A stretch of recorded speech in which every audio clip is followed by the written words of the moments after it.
Кудайдын чакырыгы 14-июль.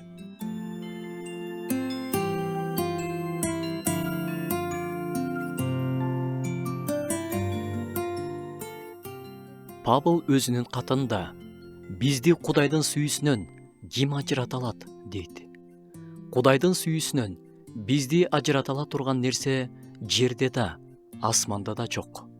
Эч кандай оор шарттар, кайгылар бизди Кудайдын сүйүүсүнөн ажырата албайт. Кудайдын куткарылуу жолун кабыл алып, Ыйса Машаяк жүрөгүндө жашаган адам Кудайдын баласы. Ал балдарын эч качан калтырбайт.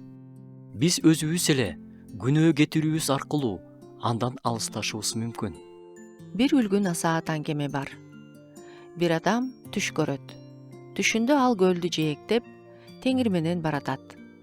Жээкте бара жатып эле жашоосунун кайсы бир үзүндүлөрүн көрөт. Көбүнчө жээкте кетип бараткан эки адамдын буттарынын издери. Бирок абдан кыйын учурларда, кайгылар келген учурларда комдун үстүндө бир эле адамдын издери калган. Анан ал адам абдан капаланып теңирге: "Теңир, эмнеге өзгөчө кыйын күндөрдө мени жалгыз калтырып кеттиң эле? Мен так ошол учурларда сага муктаж болгом да" десе, Теңир ага: "Балам менин, мен сени жакшы көрөм. Мен сени эч качан калтырган эмесмин. Ошол оор күндөрдө мен сени колума алып көтөрүп жүргөм. Комдагы издер ал менин издерим" дептир. Кудай сиз менен. Ал сизди оң колуңуздан кармап баратат. Ал эч качан сизди калтырбайт.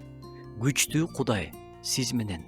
Асмандагы үйүбүзгө жеткенче ал бизди жетелеп жүрөт.